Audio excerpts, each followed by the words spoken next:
our dear leaders of the People's Democratic Party from the southern region of Nigeria, and good morning, Nigerians and believers in the People's Democratic Party, men of the pen profession. Let me start by saying that in any clime where children eat vulture as chicken, then you know that there is problem.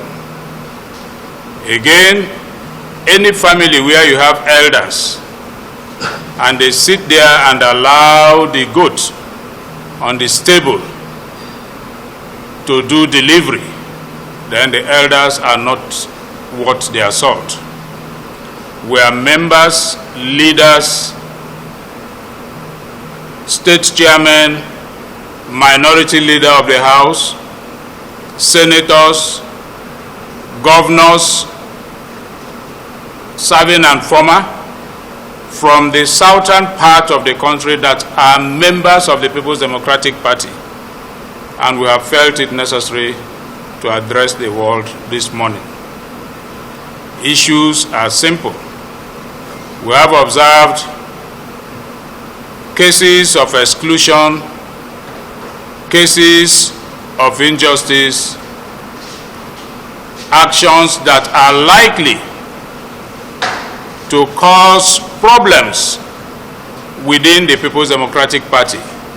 And it is our responsibility to ensure that we address them in order to give our party the cohesion that it requires to move ahead.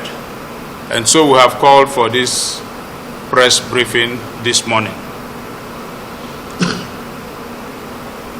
The press briefing is on the purported meeting of PDP Southern Zoning Consultative Summit.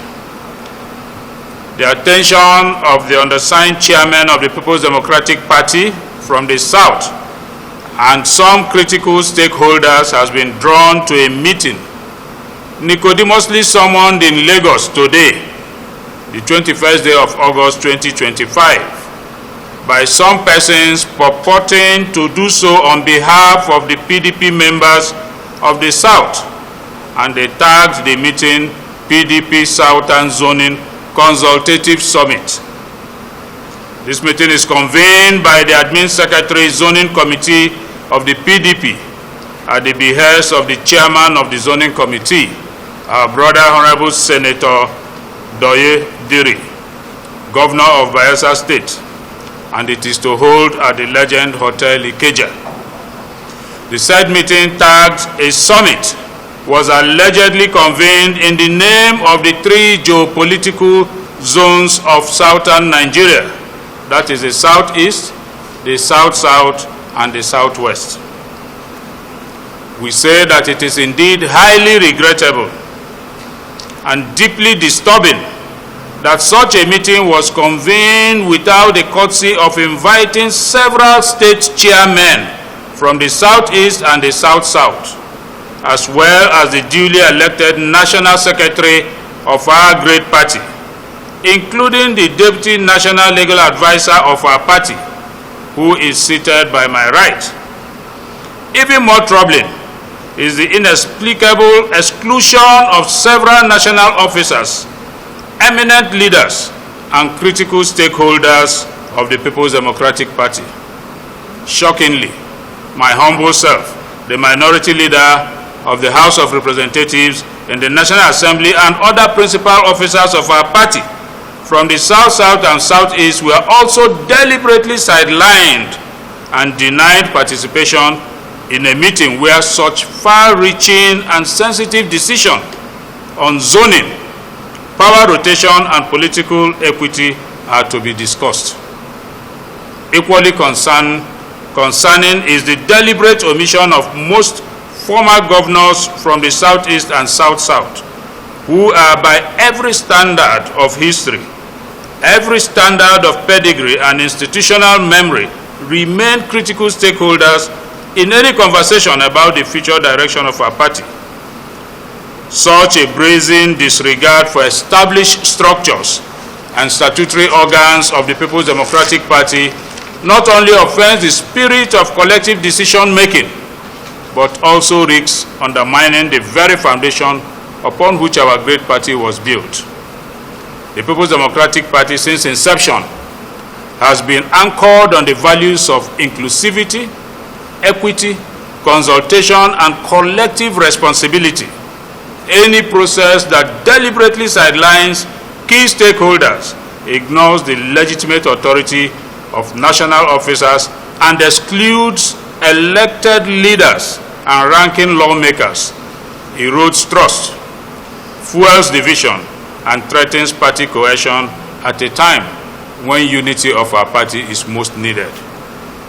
For the avoidance of doubt, we categorically dismiss any resolution, any communique, or any outcome purportedly emanating from the said meeting as neither binding on or reflective of the collective will and aspirations of the People's Democratic Party family across southern Nigeria. Decisions reached in secrecy and exclusion cannot and shall not assume the authority of consensus. More particularly, the said summit is premature and targeted at protecting the interest and selfish ambition of a select few, as the zoning committee set up by the 101 NEC meeting is yet to present its report of the zoning for ratification by the party. We cannot at this juncture start talking about micro-zoning when we have not ratified and affirmed the zoning structure as proposed by the committee that we set up in NEC. We reaffirm our unwavering commitment to the unity, the stability, and electoral fortunes of the PDP and call upon all well-meaning leaders and stakeholders to resist any attempt to manipulate zoning arrangements through exclusionary tactics or clandestine maneuvers. The Southeast and South-South zones, alongside our counterparts in the Southwest, remain united in the pursuit of fairness, justice, and equity, the very ideals that have sustained our party's relevance and credibility over the years.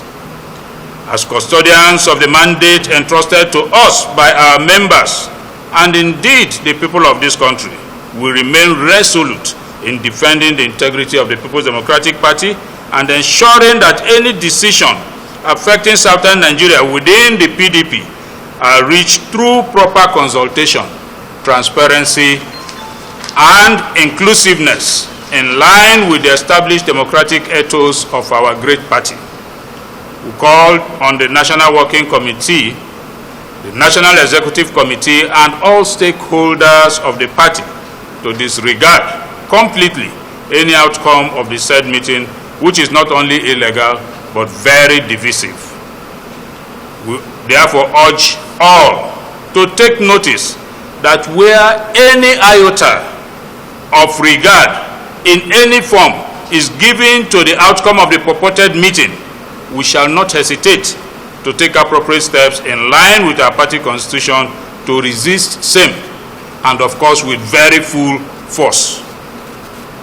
We pray that wisdom will guide our collective steps. Thank you, and God bless us. God bless the People's Democratic Party. God bless the Federal Republic of Nigeria.